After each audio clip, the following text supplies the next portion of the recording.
Podcast UA Descomplica.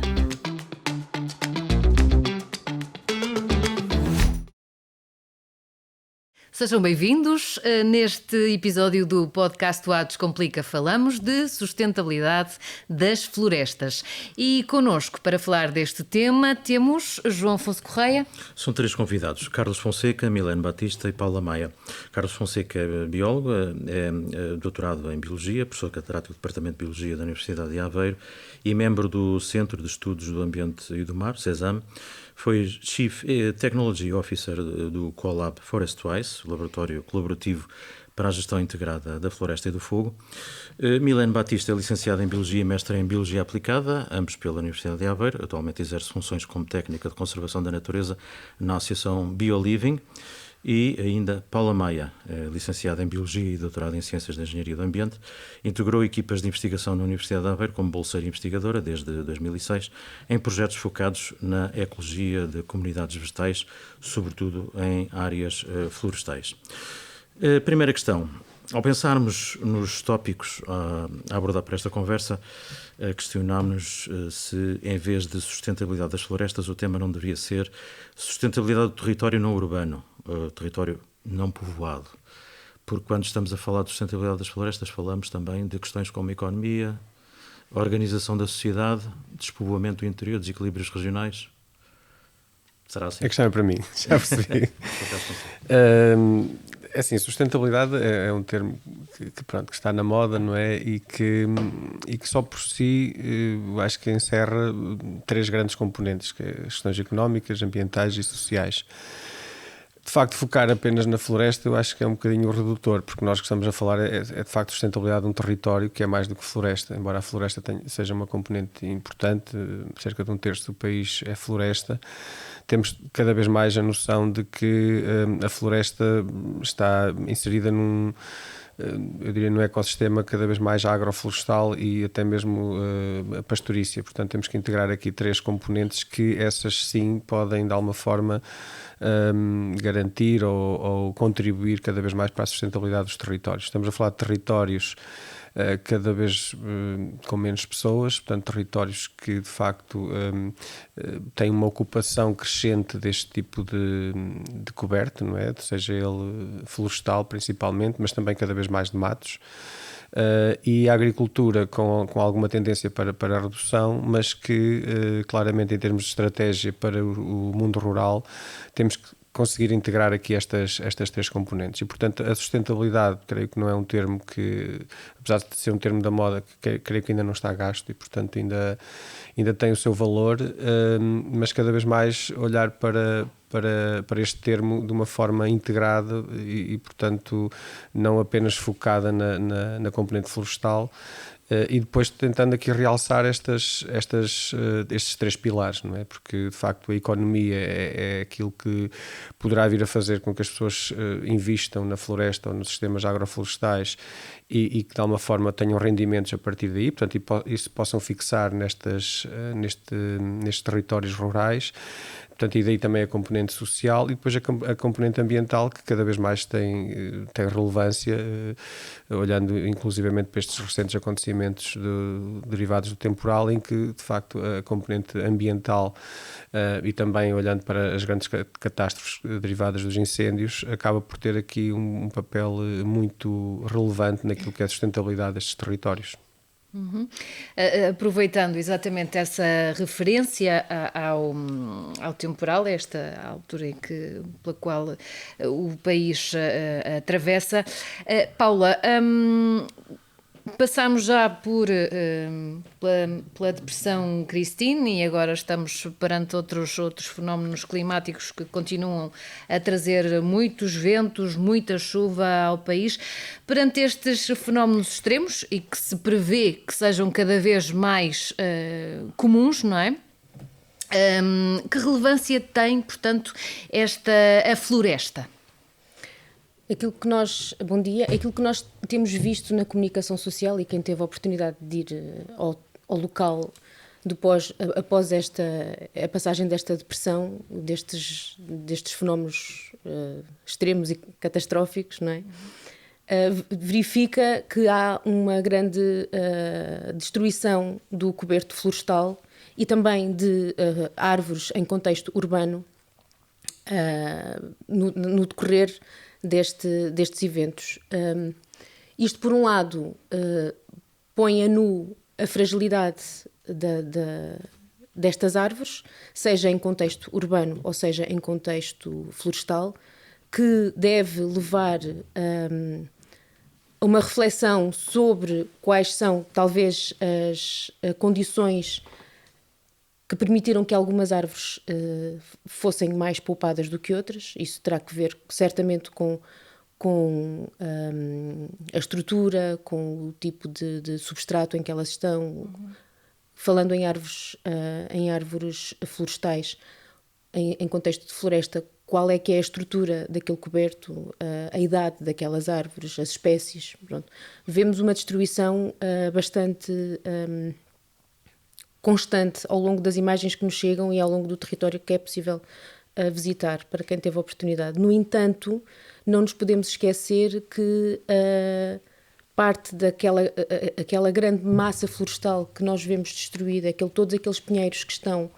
Por exemplo, no Pinhal de Leiria. No Pinhal de Leiria, naquela faixa costeira, eles estão instalados precisamente numa faixa florestal que é destinada a fins de proteção.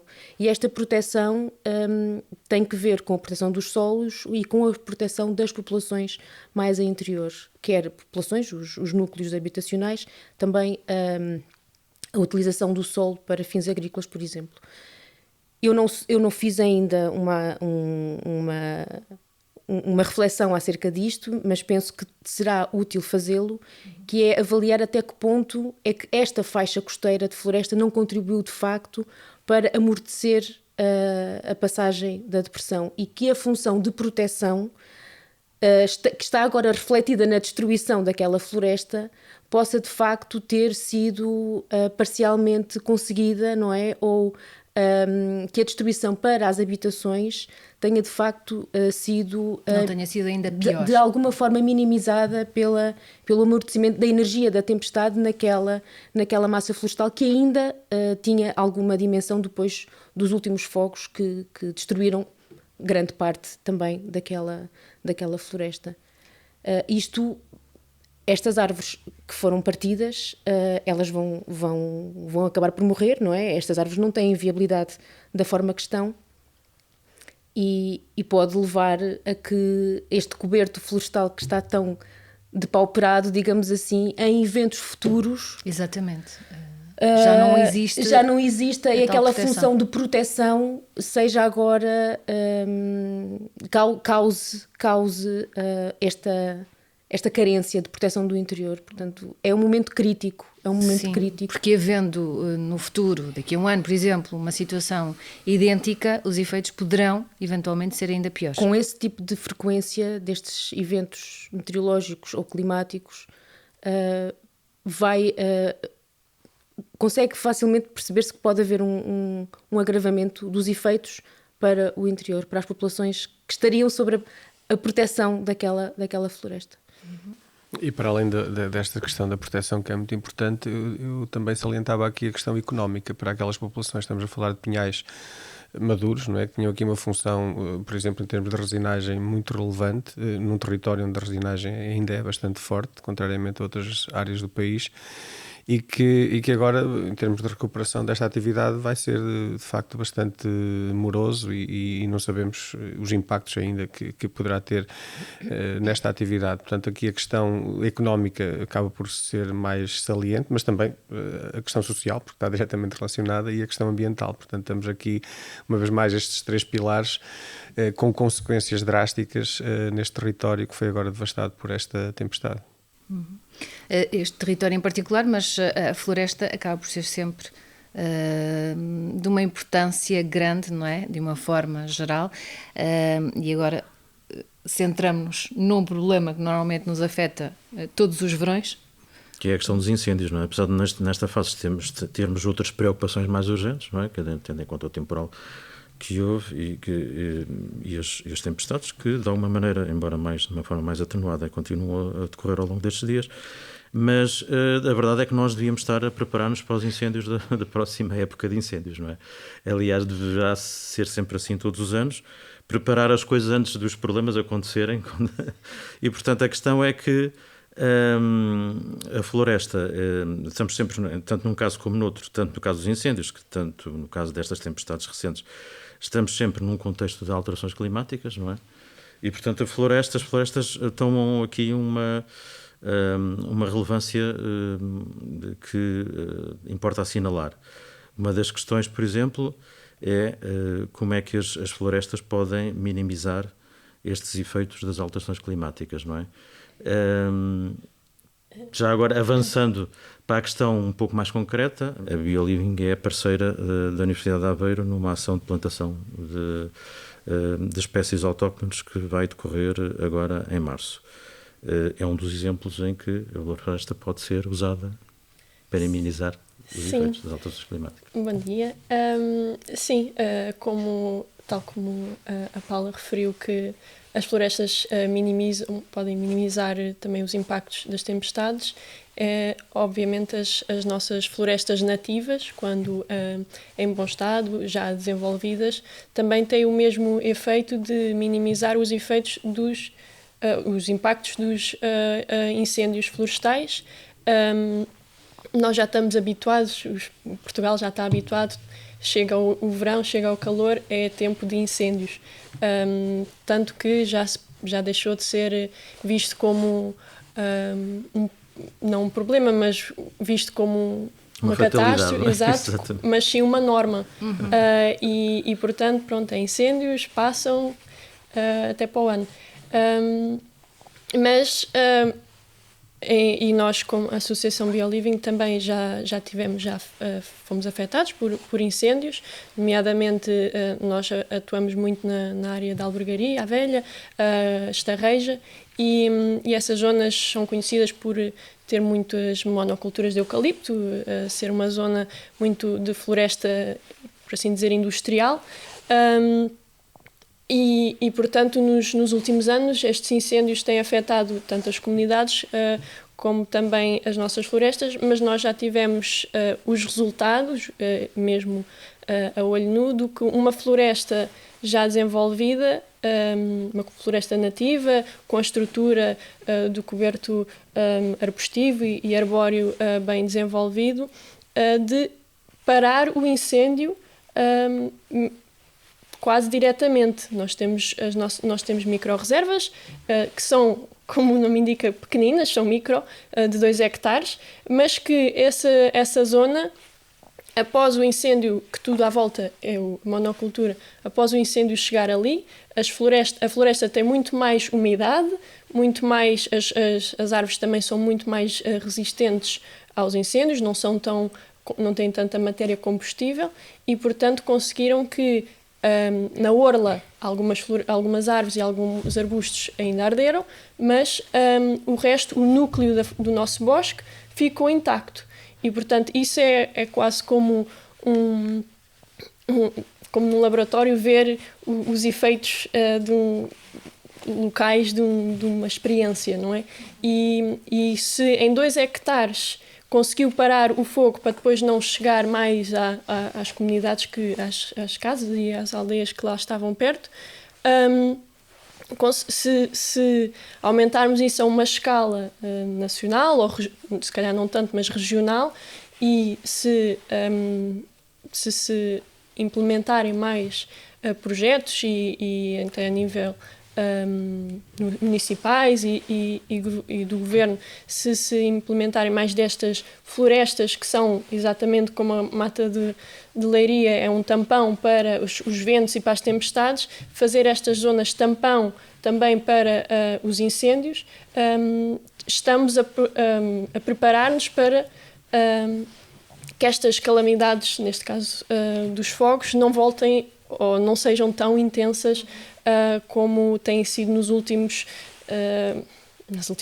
quase da última década, e temos de preparar-nos cada vez mais, porque antes as vagas de calor, aquelas as semanas muito quentes, se eram um bocado mais espaçadas, agora cada vez mais têm sido umas atrás das outras e, portanto, estamos cada vez menos preparados ou temos cada vez menos margem de tempo e de ação para podermos preparar, ou seja, de forma reativa, não é? Estamos sempre a pensar, os nossos bombeiros precisam mais aviões, mais carros, mais recursos humanos, mas antes de tentar investir mais na reação, temos de investir na prevenção, e isso não é só no inverno, ou seja, mal acaba a época de incêndios, temos logo de nos preparar, planear e preparar para durante o inverno, outono e inverno todo, temos tempo de ação para que no verão seguinte algo tenha sido feito com alguma consistência. Quando estamos a falar, professor Carlos Fonseca, de uma floresta mais biodiversa, mais diversa, que possa, de alguma maneira, minimizar portanto, o avanço das chamas, não impede, mas pode minimizar. Não é? Estamos a falar concretamente de quê? Como é que se gerem estas florestas de uma forma útil para as populações? Bom, eu estava aqui a ouvir a Milene e estava-me aqui a vir uma série de ideias à cabeça. Esta ideia de que o incêndio vai parar numa floresta autóctone não é sempre verdade, portanto depende de muitas variáveis, depende muito das características do incêndio, depende muito das condições meteorológicas naquele dia, depende muito da localização da floresta autóctone, se é numa zona mais úmida, se é numa zona de encosta, onde for.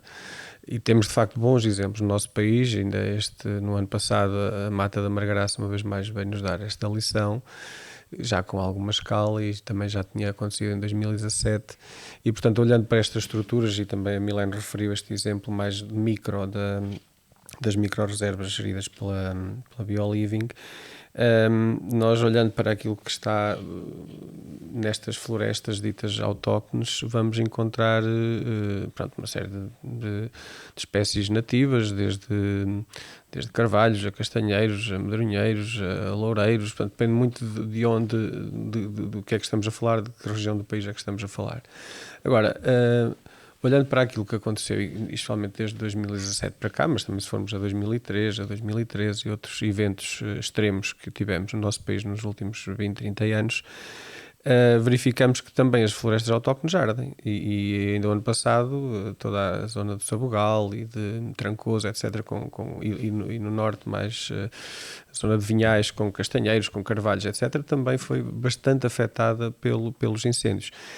E estamos a falar aqui já dos tais sistemas agroflorestais, portanto, que até estariam relativamente geridos. Portanto, esta ideia de que a floresta bem gerida também tem menos hipótese de arder é um facto, mas também não é sempre verdade. Também acontece, por vezes, essa situação. Portanto, estamos aqui a falar de algo que é difícil de alguma forma definir, de ter aqui quase uma varinha mágica a dizer assim, olha, este tipo de floresta não arde. Portanto, eu acho que neste momento, daquilo que eu conheço do país, e acho que o conheço de uma forma muito profunda, tudo é suscetível de arder, tal como tudo é suscetível de sofrer consequências de uma tempestade como aquela que tivemos a semana passada. Portanto, estamos aqui a falar de um aumento substancial de risco para os nossos territórios, e se falarmos de rurais, mas cada vez mais territórios de interface urbano-rural, porque tanto os incêndios como estas catástrofes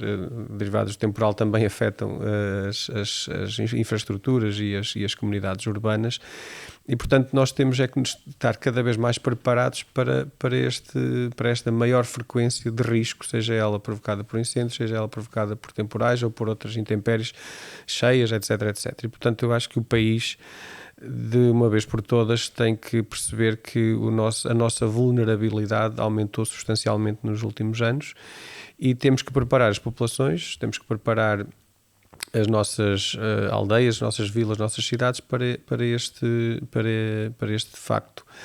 Aquilo que eu sinto, eu fiz parte da Comissão Técnica Independente após os incêndios de 2017, E eu sinceramente estava convencido que 2017 tinha sido um momento de viragem, portanto, porque eu acho que 116 mortes humanas deveriam justificar precisamente uma consciencialização enorme do problema e, portanto, mudarmos, não é? E o que se verificou é que essa mudança aconteceu em alguns campos, em algumas componentes, mas ficou aquém, e isso acabou por vir tudo ao de cima neste ano de 2025, mas também um ou outro ano anterior. E, portanto, aquilo que eu acho é que nós não estamos a levar estas situações muito a sério, porque após os incêndios nós devíamos perceber o que é que falhou e termos uma ação rápida após o incêndio e estratégica, e pronto, para que as consequências daquele incêndio, mas preparar cada vez mais o futuro. Portanto, temos um futuro mais resiliente em termos de paisagem, mais resiliente em termos de populações, mais resiliente em termos de coberto vegetal. E se formos a ver o que é que aconteceu desde 2025 para cá, nós ainda não recuperámos nem de perto nem de longe dos incêndios de 2025, da grande catástrofe que foi, por exemplo, o maior incêndio em termos de área do país, não é? Que andou a arder 11 dias, que é algo quase inexplicável, e já estamos com as consequências de uma tempestade como aquela que tivemos a semana passada, e, portanto, tudo o que ficou anteriormente por fazer dos incêndios, agora andamos sempre atrás do prejuízo, não é? Vamos gastar toda a energia, todo o recurso na recuperação desta catástrofe, que foi de facto uma catástrofe daquilo que sabemos para já, de uma dimensão de facto avassaladora. Eu acho que ainda não há, de facto, informação total sobre aquilo que aconteceu e especialmente sobre a dimensão e o impacto que teve, mas nós cada vez mais temos que preparar o país para este tipo de situações extremas, situações de catástrofe, e preparar o país implica preparar pessoas. E nós temos que nos consciencializar que vão ser situações mais recorrentes, mais frequentes e com maior impacto. Uhum. Mas isto é uma coisa que ouvimos há muito tempo, como o professor disse. O que é que falta fazer, Paula, para que se tomem medidas de uma vez por todas? Eu não consigo deixar de fazer eco de coisas que foram agora ditas pelo professor Carlos, que é... não podemos investir a nossa energia e as nossas expectativas em perspectivas romantizadas. Nós podemos fazer tudo bem. Podemos gerir a floresta da forma a descontinuar os combustíveis, que são os grandes responsáveis pela propagação dos incêndios, não é? Podemos ter núcleos maiores ou menores de floresta considerada resiliente à propagação do fogo e floresta que alavanca características favoráveis do território, como zonas com umidade no solo, galeria ripícola, e investir nessas zonas prioritárias para alargar então os bosques nativos e aqueles tipos de floresta que nós entendemos que podem contribuir para diminuir a propagação do fogo. Mas face a isto que nós temos visto nos últimos anos, temos que ter em cima da mesa sempre a possibilidade de que, por melhor que as coisas se façam, pode correr tudo mal. Pode haver um evento meteorológico extremo que ponha em xeque os melhores planos, as melhores intenções e a melhor capacidade de execução, que até simula o resultado dos esforços e o impacto esperado, e mesmo assim tudo pode correr mal. Isto não é para desencorajar, não é? Porque uma pessoa tem que ter sempre um objetivo naquilo que faz, mas saber a realidade daquilo que pode acontecer, tudo pode correr mal. Tudo pode correr mal. Agora, há estratégias que, ainda que corram mal no imediato, não é? Que corram mal ou que estejam vulneráveis aos efeitos não esperados daquilo que nós não conseguimos controlar, que são fatores externos, e o clima neste momento já deixou de ser um fator que nós conseguimos controlar. E nunca foi, mas, sim, mas cada vez menos, e estamos a sofrer agora um reverso da medalha da atuação da humanidade, provavelmente nos últimos séculos, não é? Podemos investir os esforços na gestão do território no sentido de mitigar os efeitos da passagem destes eventos, não é? Ter uma floresta que, ainda que arda, regenere, que investir sempre na variabilidade, investir sempre na diversidade, investir sempre na descontinuidade, porque mesmo que haja dano, o dano não vai ser com a mesma magnitude em todas estas unidades de gestão. Investir naquilo que se está a fazer e que é agora o expoente máximo da capacidade da organização da floresta agrupada, que são modelos de gestão como as áreas integradas de gestão da paisagem. Investir nesses modelos, mas avaliar como é que esses modelos estão a resultar ou não, não é? Porque existem os modelos, as intenções são boas, certamente, não há nada que seja feito que não seja com esse objetivo, mas avaliar, haver mecanismos de verificar de uma forma independente se as operações que estão a ser levadas a cabo têm o potencial de resultar em cenários de crise e se resultam mesmo, não é? Passado a crise, porque ela vai passar, o fogo vai passar, o vento vai passar, avaliar e ir aprendendo com os erros, mas isto é...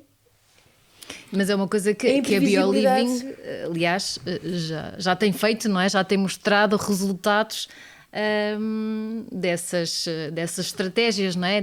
Distintas de outro tipo de árvores na floresta, etc. Não é? Porque até com este projeto das micro-reservas, não é? Que estava a falar há pouco. Não é? Sim, nós, pronto, para além, a nossa micro-reserva, esta que eu falei anteriormente, já tem alguns anos, foi plantada ainda antes e a partir de 2016, portanto já tem algum tempo e, portanto, já estava um bocadinho mais desenvolvida, mas nós continuamente temos reflorestado outras áreas já para preparar para o futuro, não é?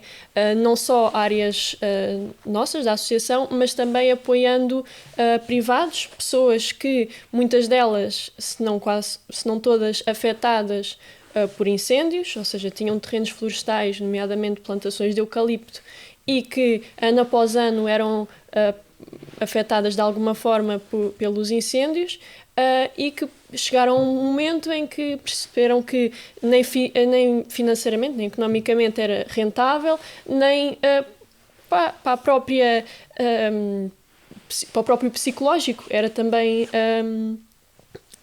sustentável, porque é sempre uma preocupação, pronto, é algo que é nosso, que embora seja um terreno, acaba por ser de famílias, de heranças, e portanto percebem que se calhar outros modelos de económicos e ambientais são, pronto, é uma saída. E portanto nós apoiamos muitas pessoas em reflorestação, fazemos ações de reflorestação não só com os próprios proprietários, mas principalmente com voluntários, com escolas, com escuteiros, com a comunidade e até cada vez mais com empresas, as próprias empresas, de forma a darem um bocado, a reduzir a sua pegada ecológica, também a tentar envolver os próprios funcionários nestas ações. Pôr em prática a sua responsabilidade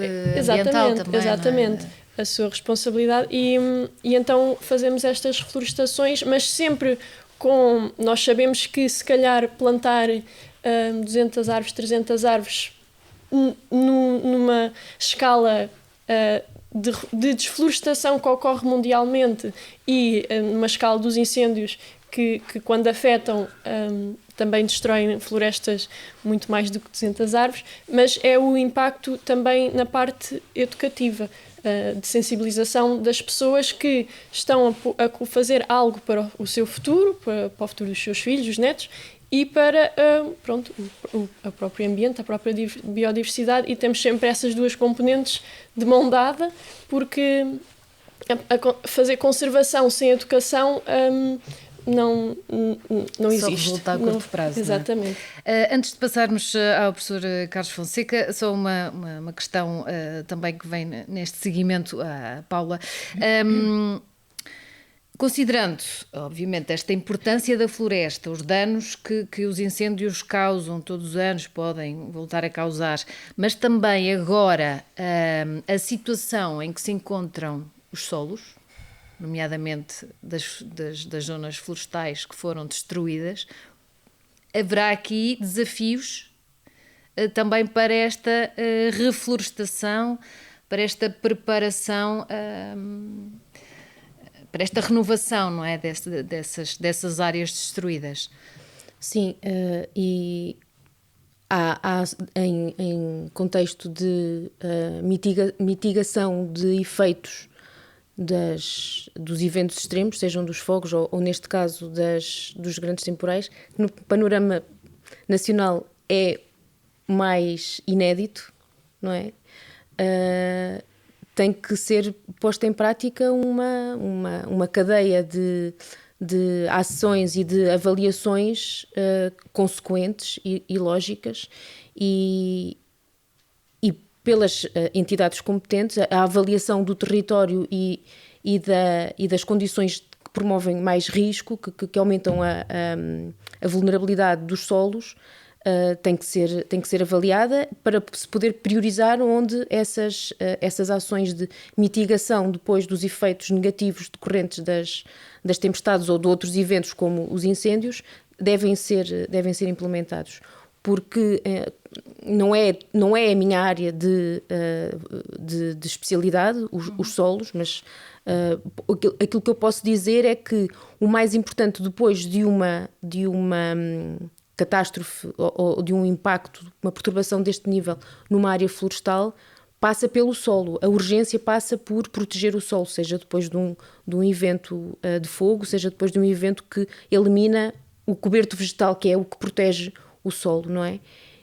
Antes de pensar em plantar. Plantar tem que ser sempre uma ação consequente da proteção do solo em locais onde a proteção do solo faz sentido, porque nem todos os locais são prioritários para essas ações de mitigação, e mitigar é sobretudo encontrar formas de proteger o solo ou de o cobrir se ele estiver a descoberto, de diminuir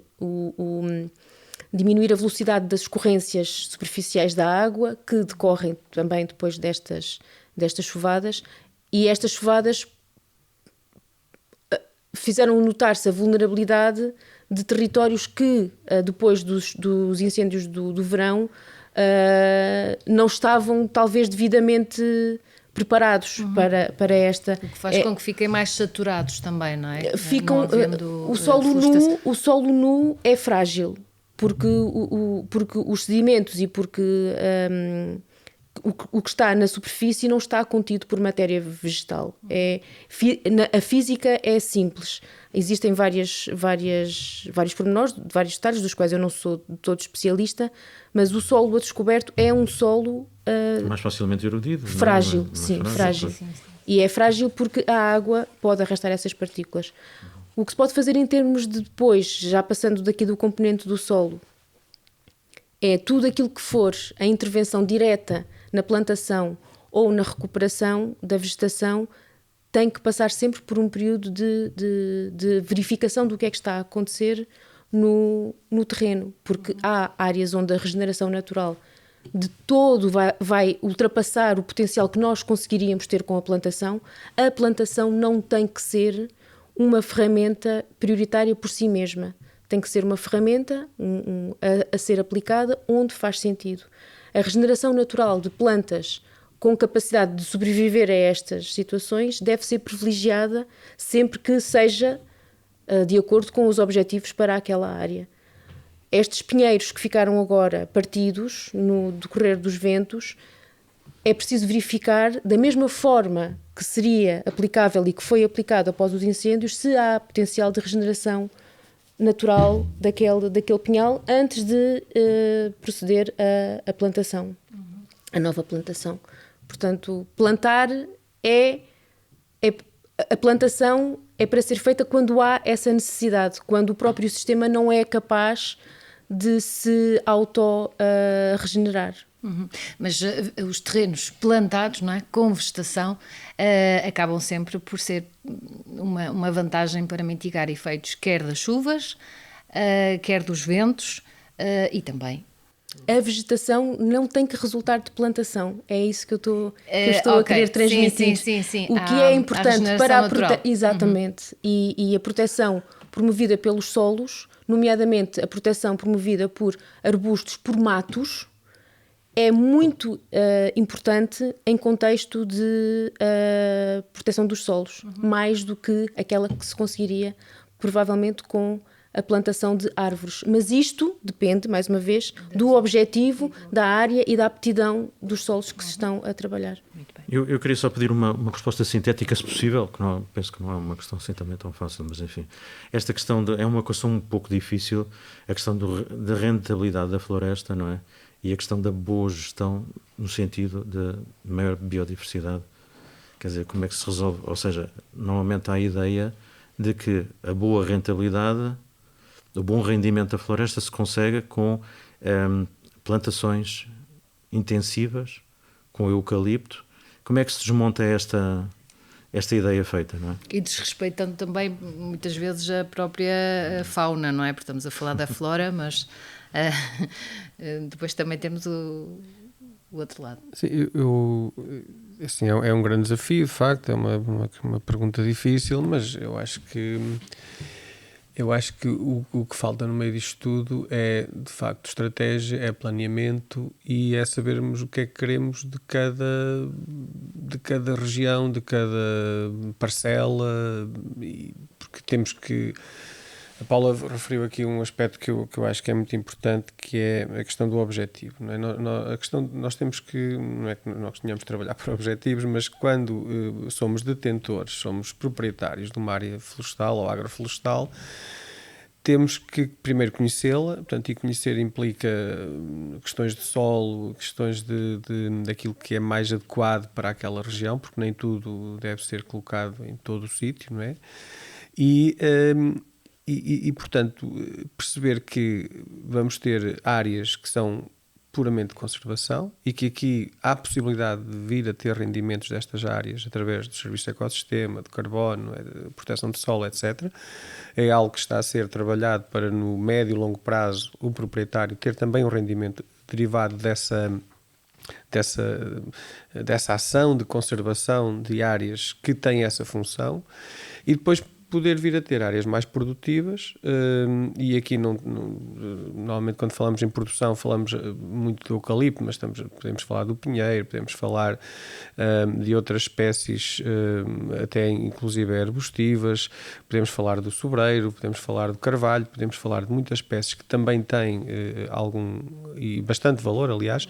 Agora, a questão é que quando falamos do objetivo, nós temos que fazer isso com um objetivo e para conseguirmos cumprir esse objetivo, temos que ter já uma certa garantia da cadeia de valor.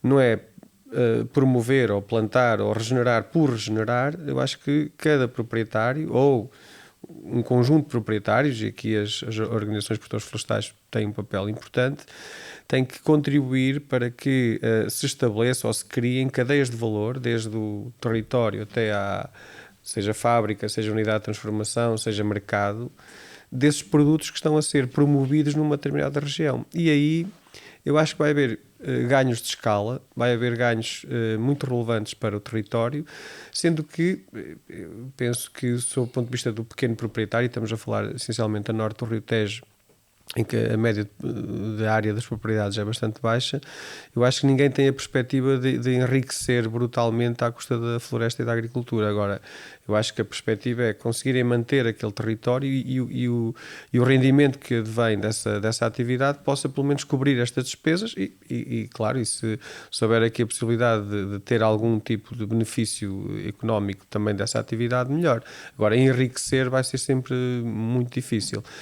Há aqui claramente um aspecto que eu acho que importa aqui salientar, que é este proprietário, a partir do momento em que arregaça as mangas e está a fazer este tipo de ação, está a contribuir para uma sociedade, está a contribuir para todos nós, especialmente uma sociedade que em Portugal e não só está muito concentrada nas cidades, mas que esta sociedade está a beneficiar daquele trabalho que aquela pessoa está a fazer no mundo rural e que de alguma forma esta pessoa deveria ser compensada por isso e, portanto, esta questão dos serviços de ecossistema, estes ganhos indiretos que toda a comunidade, toda a sociedade tem, eu acho que deviam ser reconhecidos em prol daquilo que está a ser feito no território. Porque há exemplos, nem tudo é mau, nem tudo... Há muitos exemplos e cada vez mais, de facto, de norte a sul do país, de pessoas, de instituições, de empresas que estão a fazer excelentes trabalhos no mundo rural. Ponto final nesta edição do podcast UA Descomplica, dedicado à floresta, à sustentabilidade na floresta. Agradecemos Carlos Fonseca, Milene Batista e Paula Maia. Resta lembrar que para dia 11 de março está prevista uma ação de plantação de 800 árvores na zona de Canelas, uma ação em colaboração com a Associação BioLiving e que está associada à publicação de um número dedicado à sustentabilidade da revista Linhas, editada pela Universidade de Aveiro. Inscrições vão estar abertas. Muito obrigada. Podcast UA Descomplica.